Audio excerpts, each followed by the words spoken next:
Welcome to the Triple Take Podcast. I'm Joseph, I'm Frank. I'm Manny. and today we are going to get geeky and nerdy talking about the modern day interpretation of comics in the form of the MCU. After the grand master plan that was the Infinity Saga and the success that Marvel has had, the current state of the MCU is a little shaky and rocky with the beginning or the implementation of Phase 4, not necessarily panning out to the much love and admiration that the earlier MCU projects had in setting up our new villain and the new status quo of the MCU as a whole. And honestly, as much as I have high hopes for it, I am feeling a little bit of a burnout with how Marvel and by extension Disney sort of handling it, feeling more of like a money grab above anything else instead of it being a quality type of process how it used to feel. Like you used to feel passion within the movies. Now it's more of a routine. Yeah, more like a routine. So you see, the biggest thing that I've noticed is like, okay, you got the Infinity Saga, right? All this build up, you got this character development, like all these individual movies leading up to it, and it's like once they started with this implementation of shows, it's not like shows is a bad idea per se, but it's almost like they're just kind of just hitting the mark every time they do these shows for these specific people for introducing these characters. Like just like saying, okay, check this guy off, check this person off. Okay, this guy's popular, let's check this guy off. And it's like it really misses that intimacy with the characters. It makes me not care about them as much as like before. Well, it's kind of hard because it's how Joseph explained. It was like a 10-year grand master plan starting with the first Avenger with Captain America, and we got to learn Captain America's story through the movies, and I feel like it's one of those things where it's hard to develop new characters when we have that love for those old characters that are no longer with us. You know, the Iron Man story arc between the Infinity Saga, it's left like probably one of the best live action adaptations of a character arc that we've seen in quite a long time. And you couple that with the fact that Thanos was, if not one of the greatest, again, live action villains we've ever seen in such a long time, that we can almost put it all into like that grand tier where, as we've seen, the multiverse saga is failing to live up to that. Now, there are fans that would say that, this multiverse saga has a means to an end, and that it's something that you have to let it ride the wave. But we're riding a wave where there are too many waves in between with these shows and the amount of content that's coming out. So I feel overwhelmed in a sense and disappointed because we're going to more of a quantity over quantity, whereas before in the Infinity Saga we were hitting the mark every single time. Cause I feel like especially with I feel like Marvel kind of shoots itself in the foot sometimes when it comes to the things that they plan to do, especially like when they reveal the phases and things, because it kind of sets them to like a specific timeline, like constrains their timeline like a lot. So it's like if they would want to add or take something out, it's a little bit more difficult because like, oh, we like the fans want this and like they're excited for this, we hype this up, but now we got to live up to that. But it makes it harder for them to shift their thoughts or like their or pivot their direction. That makes sense. With a good amount of what the MCU has been pushing out for Phase 4, I feel like they don't necessarily stand on their own well enough No. to necessarily organically feel like they're connected. Yeah, because you got like, let's say like Winter Soldier, Captain America, that stands alone on its own. Most of the Guardians of the Galaxy movies, but it's like most of these is just like, yeah, it's cool because it's like, because you feel it that it's in betweeners, like it's things to connect to something else. but it's like it almost feels like there's so much connecting and there's not enough building. I don't know how to explain it. It's like it's not. I know it sounds the same what I'm saying, but it's like the fact that the first phase, the earlier phases were able to build and stand alone shows the quality that they were pushing. But now it's obviously diminished, and I don't know if it's because of the shows or because they're just trying to hit this grand picture of Secret Wars. So it's like I don't know like what like specifically it is. It's almost in a sense it's like half baked because if you think about it, is it Marvel's fault that when they were ending the character arcs for Iron Man, your Captain America, and like your Black Widows and your when you were ending them and trying to introduce these new people, is it Marvel's fault for not investing a little bit more when it came to Endgame and putting those new characters in a certain spotlight? Because in the sense of Endgame, I felt like the only person I really cared about in the end of Endgame when it came to starting new was Spider-Man and the Guardians. After that, I really didn't feel like, no fault of their own, no fault to the actors. I think all of them are phenomenal, but I didn't care what happened with Anthony Mackie's Falcon. I didn't really feel intrigued by where the Winter Soldier was headed. Um, where was it? Scarlet Witch. I know eventually we had WandaVision, but I didn't really care what was gonna happen with her. So is it their fault for not building up these characters by the end of the old characters arcs? I wanted, like, the way that Phase 4 kind of feels is that it's more like, an Infinity Saga ended and they're setting up. That's all just, most of it just feels like setup. Yeah.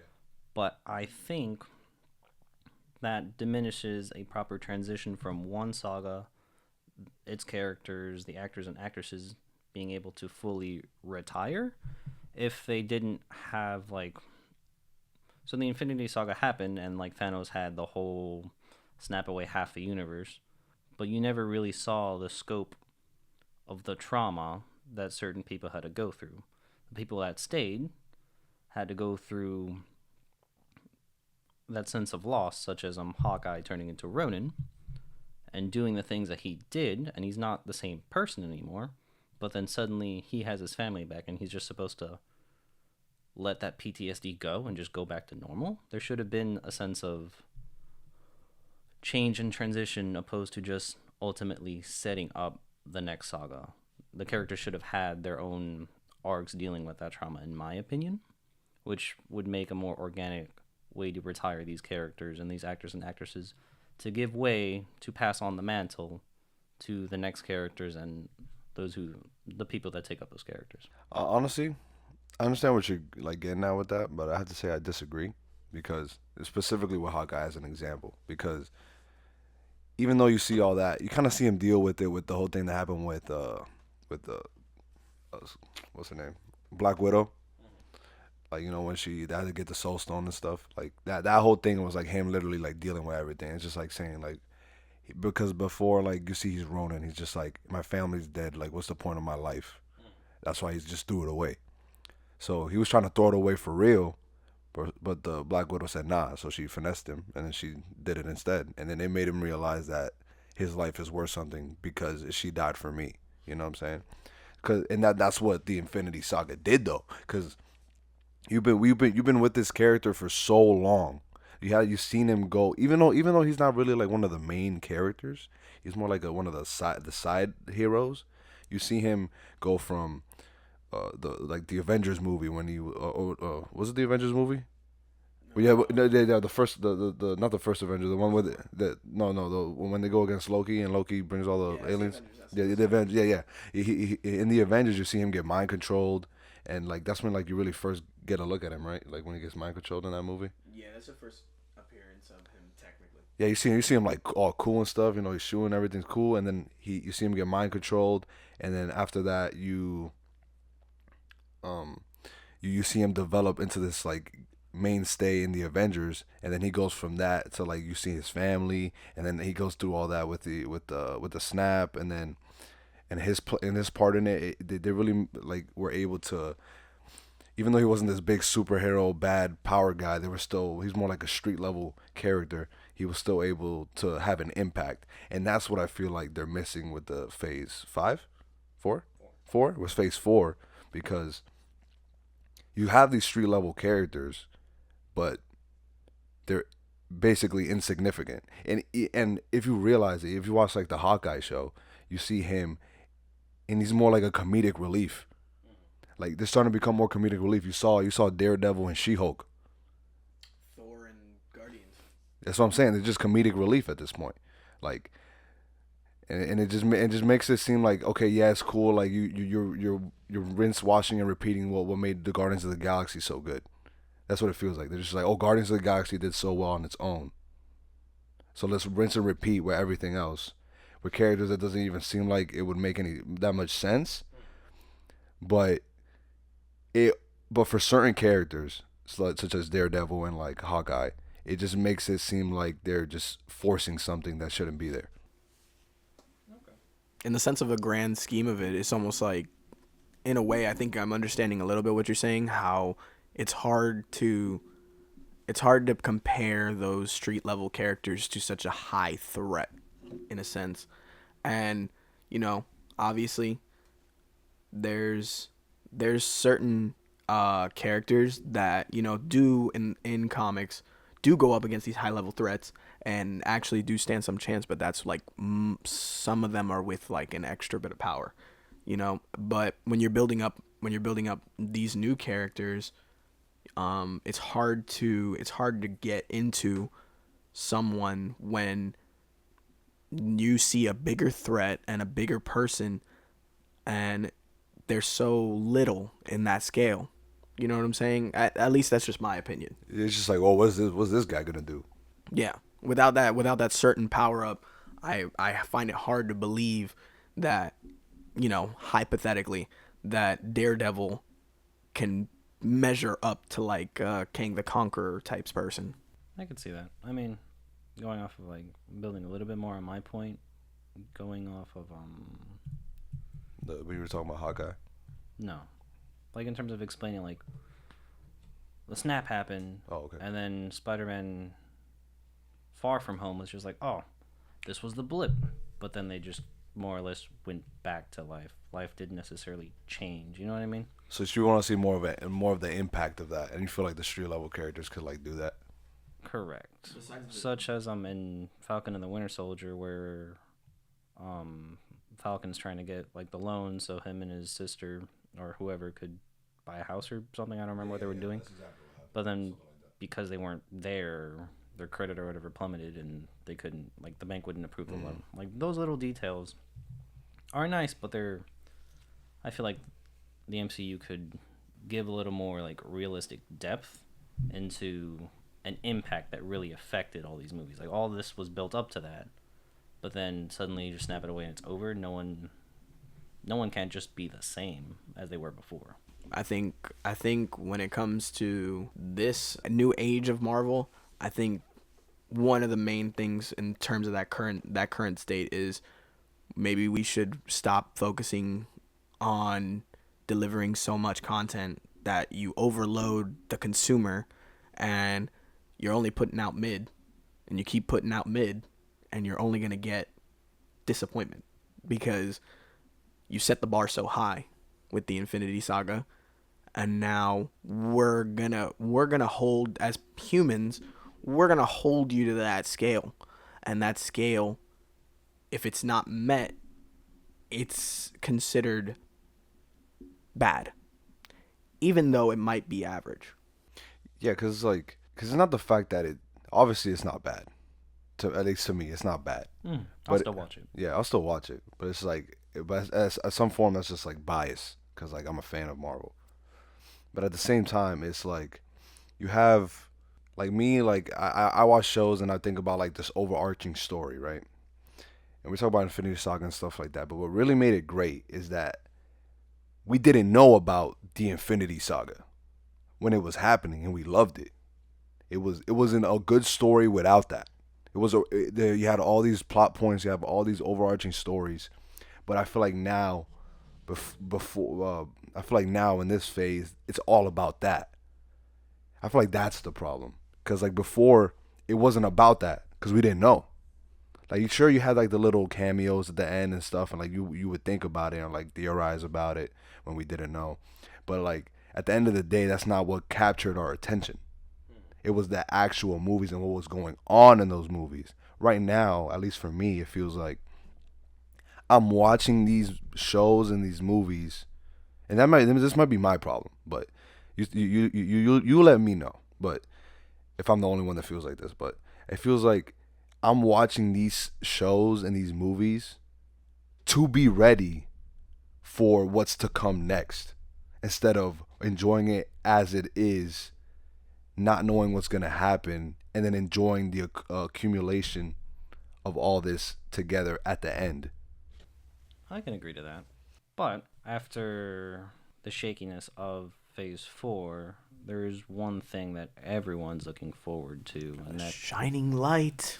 even though I haven't seen the other movies, Deadpool 3 is coming out, and I hope that they utilize Deadpool, especially with his fourth wall breaks. Not necessarily, like, I want it to be used as a tool to help fix the shakiness of the MCU, but at the same time, I also want Deadpool 3 to be able to stand on its own, because it's Deadpool. Don't just abuse it now that Disney and Marvel has it with them.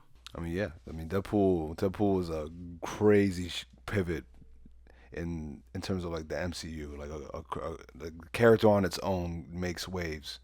It was like you mentioned, it's the fourth wall breaking, and like just the comedic aspect is so different. It brings about a whole different type of universe in the Marvel universe that we in the Marvel comics specifically that we haven't seen in the MCU really.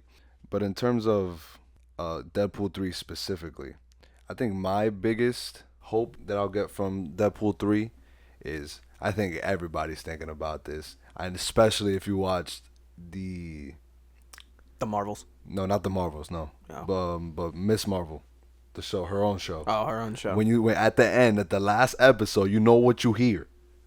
You hear that little, man, didn't do it. I don't know what you The want song, from me. the song. Oh. The X-Men. I want to see Deadpool 3 introduce me to the X-Men of the MCU, man. I want to see it. You see Wolverine in it. You know, I think it's called Deadpool and Wolverine or something like that. That's what it's called, yeah. Yeah. We call it Deadpool 3, but I actually realized like the title is actually Deadpool and Wolverine. But like, you introducing Wolverine, bro, like I just need to see, like, you don't have to do the X-Men in that movie, but I need to see like a glimpse of it, bro, at least. Like, give me some more. I don't need a song. I need some glasses, some suits. I feel like a bald head, something. there should be a scene where Deadpool's actually at like MCU, like their main studio, and they just have their giant wall of storyboarding, being like, "See this? That's for later," and then just cuts away, just going back into the movie. Yeah, but they kind of did that with She-Hulk. They did. Yeah. Oh, you didn't see it? No. No, at the end it's like she walks with spoiler. Oh yeah. Spoiler heavy episode, by the way. Spoiler alert. Yeah, in the middle of it. but at the end she talks to like an AI that's like making all the stories, and she's like going back and forth with it. Yeah, and this is like that's basically Interesting. Yeah. I think when it comes to Deadpool 3, the main thing I want to see is one word that's stuck with me when it comes to Deadpool 3. Reset. Reset in the terms of Marvel. This is your chance to reset and begin that tier, that grand tier that the Infinity Saga was on. This is basically the point where you can change the entire image of the multiverse saga in comparison to the Infinity Saga. I feel that this movie is that movie that takes this multiverse saga to the next level and puts it and starts moving it forward to where we can say, yes, this movie is the start of something new, because we're as we've said before, it's Marvel's popularity in terms of these movies is declining. I think this is the one that can properly reset it, but it has to be done right. And that's the most important thing. This, in my opinion, this is your reset button and the chance to turn it all around and put it in a new light. Because in terms of like the reset button, because like we've mentioned that we don't like the fact that they're doing these transitional movies and shows, and like it should still stand on its own. I'm sure you agree. But I agree with the reset button, and then and I feel like this is a perfect chance, specifically because it's Deadpool, that you can address some of the issues that some of the fans have been having by making fun of it, using Deadpool to like kind of shed light into these things and what you're thinking. Like the studio could literally speak through the character in terms of that, because he's so fourth wall breaking. Well, with that comes the rumor that Kang the Conqueror is going to be erased, in a sense, from the multiverse saga. So where do we go from here? So the way that works, right? So the people are just spitting all these, at least from me talking around, like people have been spitting like what's the next steps after we see, like, unfortunately, like the actor for Kang is not gonna be a part of the MCU anymore, but we see that they might say like, oh, we could do a variant that's the same person but just looks different, which is possible. But in terms of me personally, since they're already leading the Secret Wars anyway, I kind of just want to see Doctor Doom, man. I think I just wanna see everybody. I Dr. think Doom, bro. everybody wants to see Doom. After it was announced that the Fantastic Four were gonna make it to the MCU, I think everybody's first thought was, so when are we seeing Doom? Yeah, but on top of that, like, if you really think about I it, just need to see a Doctor Doom live action done justice. I would say that the Jessica Alba, Chris Evans, no, Doctor Doom, no, because like wasn't that bad. No, but it's not that. It's just like he wants them to like actually like go into the character. Like, was he like the king of again? Like Latveria. Latveria, Latveria. like, Latveria, like the lats of your muscles. Just Latveria. But but we need to see that whole part of like the whole political conquering Kang, the magic from Kang. I'm sorry, Doctor Doom from like the past that came to all that crazy stuff. Like Doom is just such a crazy character to me. The way in Ant-Man Quantumania, how you had Kang, more or less like Kang the Conqueror, show up and have that sense of like authority and presence. I want Doom as a character to carry that weight, where he's there, whatever scene he's in. More. Yeah, I just want him to own every scene he's in. And I think one of the points that Joseph made in a previous episode was taking the risk of having the bad guy win again. And Doom's that guy, to where I could realistically look at him. He would win in a good portrayal and say he can defeat them all easily. And that's what I would want to see from him. Especially this current version of them.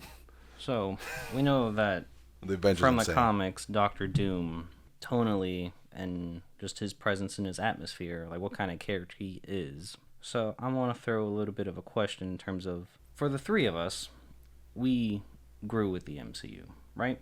Started in 2008, and here we are 11, 12 years later. But isn't that long? That's crazy. But yeah, it came out when we were in elementary school.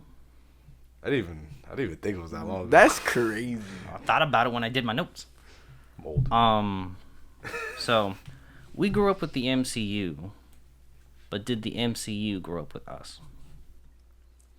Wow, that's deep. That's some deep Yo, stuff that's right a good there. question, bro. That's crazy. some Edgar Allan Poe deep type stuff right there. Honestly, I think it did.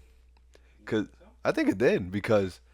you got the way it was before, right? I mean, it was always kind of like it almost felt like a cartoon with adult themes in the beginning, right? Okay. Yeah, but we grew up with that too. Like, you know, you got your Cartoon Network and stuff like that, right? So, but like the way it's shifting now, you can tell, like, you know, getting the rated R movies, or like they're more mature movies. You got Deadpool, you got Daredevil, and you're starting to get more of these mature themes. It's specifically with the jokes. It's definitely more adult themed jokes in the movie. But I think they do still do a good job of keeping it enough family friendly for the kids and stuff like that. But if you're an adult, especially one that grew up with the MCU, with the jokes and with the different mentions that they have, it just I definitely feel like that they grew with us. I feel as if the MCU has grown with us, but in a sense it also hasn't, because if you grew up with us, then I'm gonna take it in the sense of you should know what we want. You should know what made you so successful, what we wanted to go back and see. And if I'm looking at it now, you took a different path. You took a way different path and moved away from what was working. Because what was working, as Frank stated before, was that movie to movie, you don't know what's going to happen next. You want to see what happened next. And it made those movies feel like must see. Whereas as I'm going through these movies, I don't know what came before the Marvels. I don't know what movie came before the Marvels. Was it Guardians? Think it might I have don't been. know. I think it was Guardians. So I watched Guardians Because we only watched Ant-Man Quantumania, then Guardians. because Ant-Man was in January. That was the beginning of the year. I think it was Guardians. I think it was Guardians. So Guardians 3, It was right? Guardians. So even the Ant-Man Quantumania, going from Ant-Man Quantumania to Guardians of the Galaxy, I cared more about learning more about the Guardians and seeing them again than I did caring about the main point of this multiverse saga and everything that was going to happen. Same thing from Guardians to the Marvels. You know, I lost that. I need to must see. I have to go see this movie because and this is I'm a Marvel fan, but I can see the average fan not caring about going from the Guardians to the Marvels and losing that must see aspect to where you don't know what's going to happen next and you want to see what happens next. So that's where I agree with you, Frank, but I also disagree with you at the same time. I do agree in the aspect of moving to more adult themes but keeping it family friendly, but in the sense of growing with us and keeping us consistent with what worked, I have to disagree. I can see what you're saying, but to go towards your point as well, it's like I kind of thought about like I really feel like the TV shows what really messed up the flow of what was going on with them, because they introduced this content that's felt like side quests. That's really what it is. Like it really, if you really think about it, you got the movies, main thing, and then you got the TV shows, side quests. It's like, oh, everything we can't fit in the movies, we're just gonna put in TV shows, which is like, I understand that, but it's like it makes the characters lackluster. I think what we had with the Infinity Saga, in terms of like us growing up with them, those characters had a that sense of development, where their newer stuff doesn't necessarily stand on its own enough to have their own sense of development for those characters. Granted, I haven't seen all the shows, Yeah. but it doesn't necessarily, it just feels like it's there just to be connected, not to be its own thing and its own IP per se. But the reason why I asked that question, if the MCU grew up with us, the only other franchise that I could think of that had existed for that almost as long as the MCU are the Harry Potter films, because you start the first few movies are more like kid friendly, like, you know, they're in school, but as the kids get older, so does more or less like the tone, like it gets darker and more in depth. Granted, the MCU doesn't have to get so violent or brutal, but with their storytelling, they should be able to implement such tones of depth. Whereas everyone watching Infinity War, especially even the kids, watching their heroes lose, had an effect on them. So at least I know for kids, like the younger viewers, they get that sense of hype and appreciation when in Endgame, the heroes win. But in order for them to really win, it comes at a cost. And I feel like a good amount of these movies don't come with a cost. They just everyone ends up winning, and I'm just like, well, that shouldn't be the case. Yeah, it's a story. It's a predictable story. So real quick, I just want to go back to what Frank said about the side quests. Now, what is the main point of having all these street level characters? Where do they fit into this? That's something that I have questioned myself. Like your Daredevils, obviously. Now, most of the Netflix Marvel shows are now in the MCU, and they're a part of it.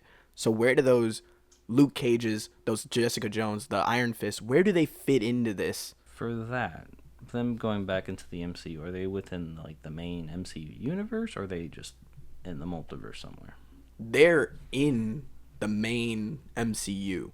Their shows are now a part of that chronological order. Okay. Yeah.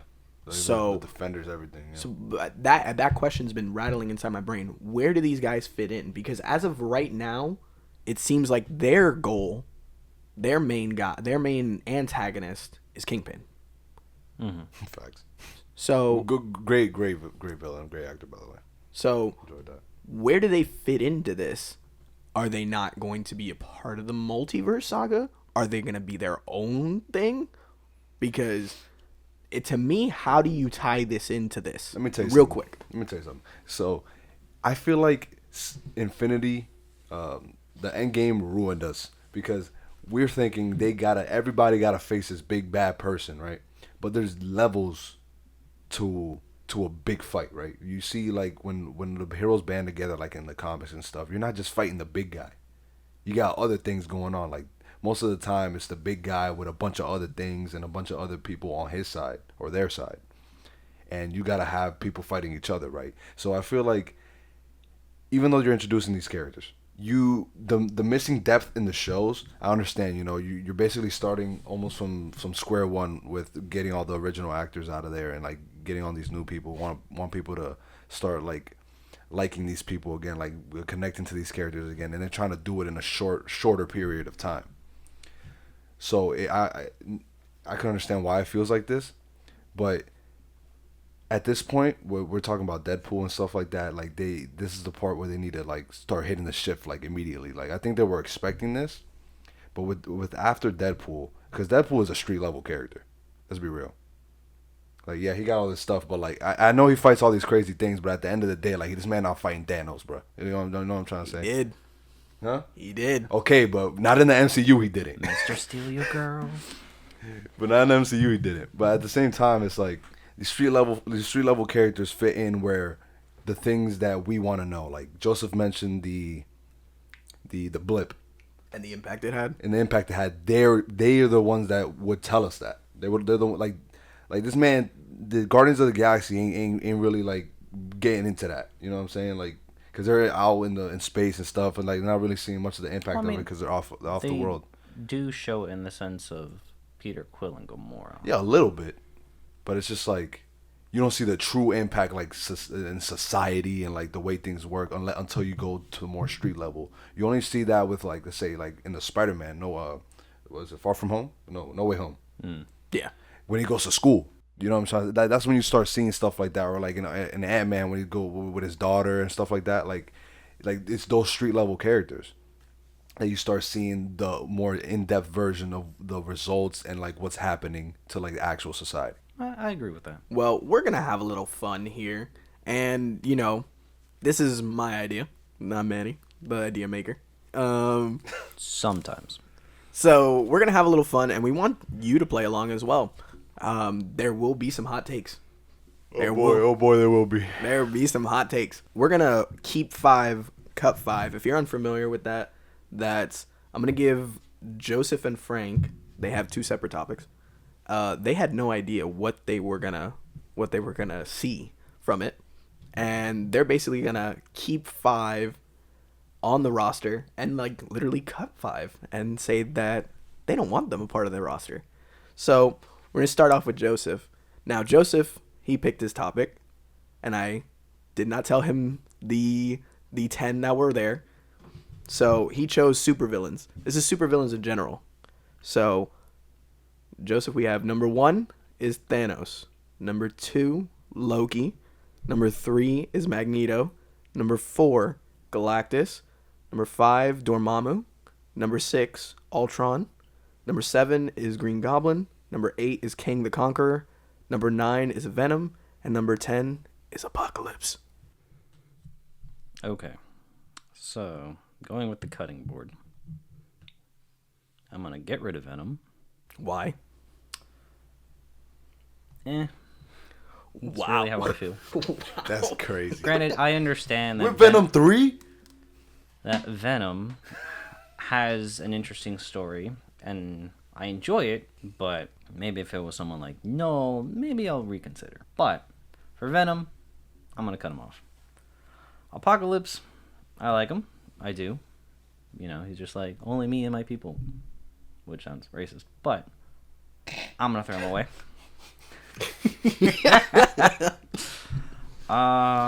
This guy. I'm 50-50 with Thanos. Keeping him or cutting him? I don't know. That's crazy. That's nuts. Move on then. Well, let's Move go. on, Let's move go to. Let's go to cut. I mean, keep. Let me hear. Let me hear. on. Let me Yeah, hear. what's some keeps? Okay. Let me hear keeps. I'm keeping Magneto. Okay, that's kind of weird because you just said that you cut a guy who was like racist about my people, and then you pick a guy that's racist about my people. Yes. But Yeah, that's facts, bro. I prefer Magneto's justification due to the trauma that he had to go through World War II. Okay. So you just agree more with his racism? Well, I mean, if it's justified, I guess. There's levels to this. Um, Let me hear one more keep, and then let's go back to a cut. I'm gonna keep Ultron because I just like my robots. I I, saw that one coming. didn't get Doctor Doom's not on the list, so I can't pick him. Ultron second. Even though it took him like 20 years to see Well, I'm not Age of putting in Ultron. any orders. Well, it did take me a while, but I just like Ultron. He always comes back in some way, shape, or form, and Yeah, he's cool. He's consistent in terms of always being a threat, and that's what I dig about him. Noise. Okay, so now give me that third cut. Third cut. Even though I like his story, his lore, and all that, I'm going to cut Galactus from this list.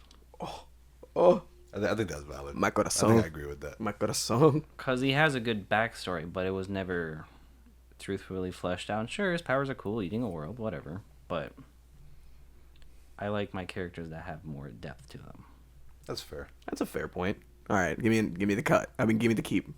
Another keep. I'm going to keep Green Goblin. Yes, sir. Big boy. Is that William Dafoe influence right there? Well, he is a great actor. Phenomenal, being Manny's favorite word to use. Phenomenal. I like when my characters have problems. I don't know. To me, I can it tell gives you them- like Magneto. Yeah, you like racism. Anyway, because I think Green Goblin in his story, he has a good sense of 3-dimension, and compared to most of the people on this list, he's very human in that regard. Another keep. No, give me the cut first. Give me the cut The first. cut first, the last cut. Yeah, give me no. This is the Fourth cut. This is the fourth cut. You should have 3 left? He I he cut has Venom, he I has cut one Apocalypse, he I has cut one more keep. Galactus. He has one more keep and 2 cuts. Yeah. So give me the cut so that way I could see what you were deciding. Your 2 hardest choices.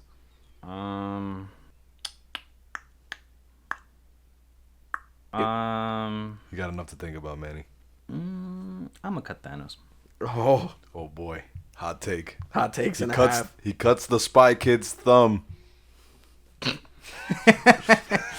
I'm gonna cut him just cause Just because everyone just focuses on him. Sometimes he's like, "Oh, the great big bad, one of the great big bad guys of Marvel." But I'm just like, there should be room for other people.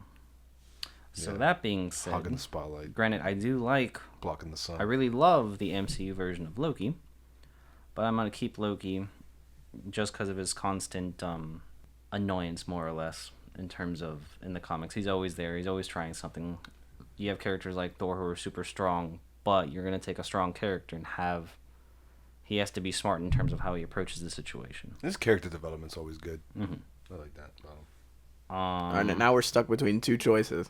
We're stuck between Dormammu and Kang the Conqueror. I think it's pretty obvious what he's gonna pick. I feel like it's pretty obvious. Let's make a deal. Deal or no deal. Let's see. Playing Marvel vs. Capcom, Dormammu never left my roster. Oh boy. Oh damn. Maybe this not as cut and dry as we thought.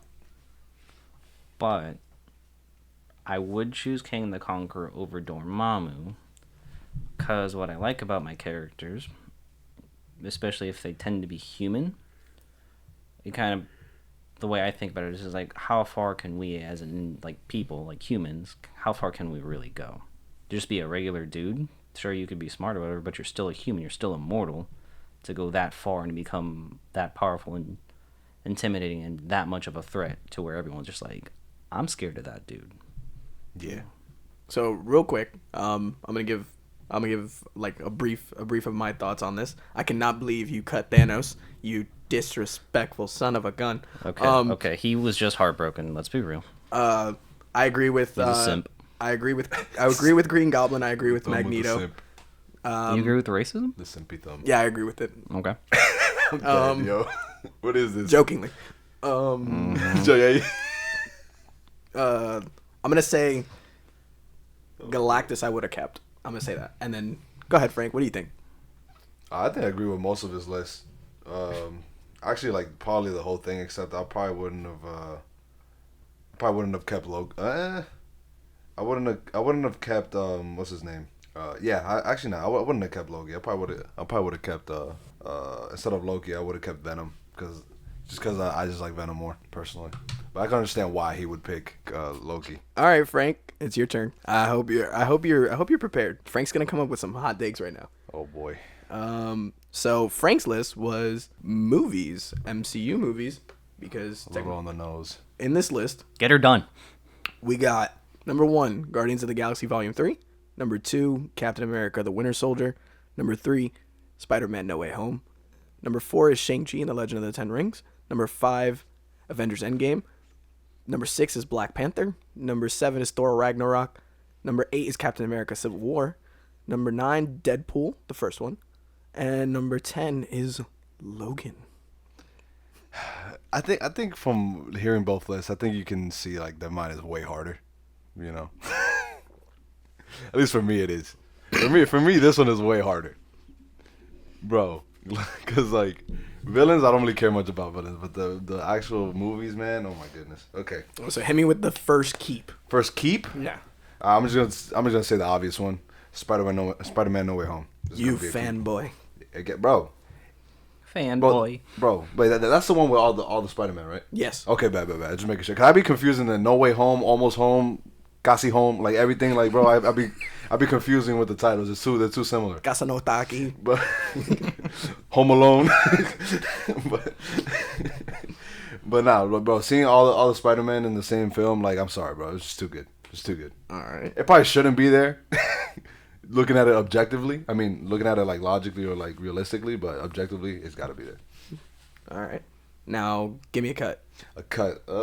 I'm probably gonna cut Ragnarok. Thor: Ragnarok. Gotta do it. Like, out of all the movies there, like, yeah, it was a good movie, but like but compared to the other ones, man, nah. This is the easiest cut for me. Okay. Give me the next keep. The next keep would be. I'll probably keep Captain America: Winter Soldier. That'll be my next keep. Considered one of the best Marvel movies ever made. Bro, it's too good. Talk about a standalone movie. That's a standalone movie, my guy. That thing was good. The soundtrack. Action, soundtrack, story, everything. It was amazing. And if I have to go with a cut, dang, bro. This is when we start getting a little bit more Okay. in depth. I'm gonna go controversial. I'm gonna try to keep controversial a little bit later, but right now I'm hitting the cut with Guardians of the Galaxy. Volume 3. Yes, bro. It was a hard one to cut. I'm not gonna lie, because I really, really, really like this movie, but I And the fight scene. gotta cut it, bro. compared to One of everything the else. best fight scenes. I got it. It was, bro. But Are I you, have to do are you it. cutting it because of there's other options on the list? Yes. Okay. That's gonna be my main reason for all of these. Okay. All right. Okay, and if I gotta go with a keep, I'm gonna keep it back and forth. A keep would be probably Shang-Chi. Shang-Chi. Because Shang-Chi is not as deep as Guardians of the Galaxy, but in terms of like cinematography and like the action scenes and stuff like that, it just hits, man. It's basically like an anime version of Marvel. Like that's literally what it was, and it was fire. I loved it. I agree. Interesting. If I would hit with a cut, oh boy. You're starting to get into the thick of this. I'm hitting Black Panther. What? This is a hard one, bro. Like I really, bro. Black Panther, the soundtrack amazing, the performances amazing, but it just didn't hit for me personally as much as it probably did for other people. But it's still a great movie. Like I love Black Panther as a character, but I just gotta cut that one. In terms of keep, I gotta keep Endgame. Endgame, I gotta keep it, and obviously Endgame is Endgame. You know, the culmination of a whole saga. It's 10 years. 10 years, bro. It's too good. It was just too good. It's long, but perfectly long, perfectly placed, perfectly executed, in my opinion. Gotta cut Civil War. Civil War gone. Out of there. Amazing movie. Don't get me wrong. Like everything was good about it, but the only reason why it was an easier cut for me, I probably should have said it earlier, is because like after Manny told me about the comic one, the movie one just kept getting more and more lackluster in my eyes. Because like I was just thinking like, yo, this could have been so much more. But it's still good on its own for what they did for it. But yeah. All right, I can't wait to hear this. He saved the spiciest two for last. Deadpool versus Logan. Yeah. Que picante. Yeah. Yeah, I'm keeping Logan, brother. That one hurt, bro, because Deadpool's amazing, but man, Logan was just honestly Oscar-worthy movie. I don't know if it did get nominated for an Oscar or something like that. Miss me, I don't know. But in my opinion, the side you get to see of Logan, of Wolverine in that movie was something you don't see. I haven't seen anywhere. Like he's always like this savage type of dude that like really doesn't show emotion, but in terms of this, I mean, emotion, anger. But in terms of this, it was a lot softer, a lot more personal, and I really liked that movie. That movie had a very good impact on me. All right, I'm gonna say this list was very hard. I'm gonna agree. I already know he's gonna say he disagrees with Black Panther. I'm gonna agree with Endgame because that's just a given. I'm gonna agree with Logan. I'm gonna disagree with keeping No Way Home. I feel like that was that was the fact that you're a Spider-Man guy and the nostalgia. That's fair. I can understand that. I'm gonna keep Black Panther because that's my guy. Of course. And I'm gonna cut Shang-Chi, and I would keep Guardians. I would keep Captain America: Civil War because Oh my god. that introduced me to Black Panther in a way I never thought it would. And it introduced me to Spider-Man in a way that I was just like, I actually care about Spider-Man, and I want to see him again. You're just a hater, bro. So, what about you, Who Joseph? doesn't care about Spider-Man? Wait. You didn't say anything about Winter Soldier and the Guardians of the Galaxy? No, I would have kept Winter Soldier. Oh, okay, bet. Okay. That would have been my 5 right So you would have cut Guardians of the Galaxy as well? Yeah, I would have cut Yeah, tough Guardians, cut, unfortunately. Tough cut. So I would swap with Guardians with Shang-Chi. I would keep Guardians. Because when you talked about the whole like cinematography thing, I was like, I gotta trust James Gunn. He's good at what he does. Yeah, for sure. And with all 3 of the Guardian movies, it was up there for me. Not for sure. I can understand. I would get rid of Avengers Endgame. Whoa. Okay. What did you just say? Okay, now go for it. I would. For it. The spice. Because compared to the depth that Thanos had in Infinity War, the Thanos that we got in Endgame was a little bleh. He's like, oh, I won, so I'm gonna win regardless. But he didn't have that sense of like, he wasn't smart about it. He was just whatever. You couldn't live with your own failure. So where did that bring you? Back to me. Why was that? That's fire. That whole line. Nice. Okay, he had lines, but did he actually do anything in Endgame? He did enough. He wiped them again. No, he didn't. He almost won. I can understand what you're saying though. Like, it focused more on the heroes than the development Thanos had in Infinity War. If it wasn't for Iron Man channeling his inner pickpocketing skills, he would have won again. Anyway, so instead of Endgame, I would pick up Deadpool. Because even though I haven't seen the movie, I dig What? it as a character. That's a crazy way to start that. The man said the culmination of a whole saga is worth less than a movie he didn't even watch. Crazy. I'm gonna stick to that. Yeah, stick to your guns, dude. And other than that, James I'll Gunn. agree with the rest of them. I like Spider-Man: No Way Home. It has my favorite shot in the MCU. Well, all three of them swinging. No, Oh, Would they land on the? no. When what is it then? Peter is dealing with his sense of loss. When he's on with Doctor Strange. No. Oh, at After- the end. Well, When he's against Green Goblin when he's about to stab him. no. Damn, bro, Um, where? Oh, when Aunt May dies. When Aunt May Okay, dies, there we go. and he's alone. He finally pieced it. Facts. I dug that because you take a character, and me going off of the humanity of the character, and you would expect this kid, to like usually just happy and quippy. His world literally came crashing down.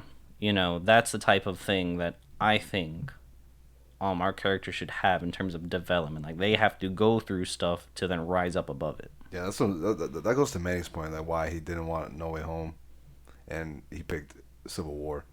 It's like he introduced like Spider-Man as a character he likes, and I'm just like, that's what No Way Home did to me. But see, you had liked him already. I wasn't a Spider-Man fan. Honestly, I didn't like him as much as the other as much as Tobey Maguire, honestly, because he was missing. He Oh, was you're talking missing. about Tom Holland. Okay. In general, you're talking about Tom Holland in general. No, his version of Spider-Man. I didn't like it yet, but that was because he didn't have the loss yet. Like all the other ones, we saw the loss in the beginning. So him, we didn't see it till like then. Like that's when he lost everything, basically. Mm-hmm.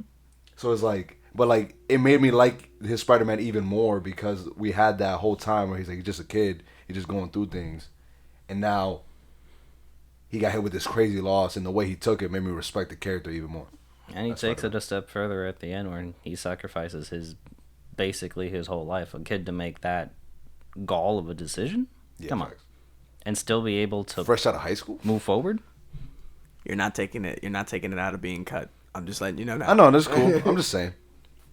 All As a right. movie on its own? Yeah. All right. No, Well, I disagree with that. I'm not gonna That's lie. for another day. I'm not gonna lie. That was pretty. That was very fun. I hope you played along with us, and we will have more of these in the future. And You don't got your list? no. I have a list in the future. Don't worry about it. Join us next time. I've been Manny.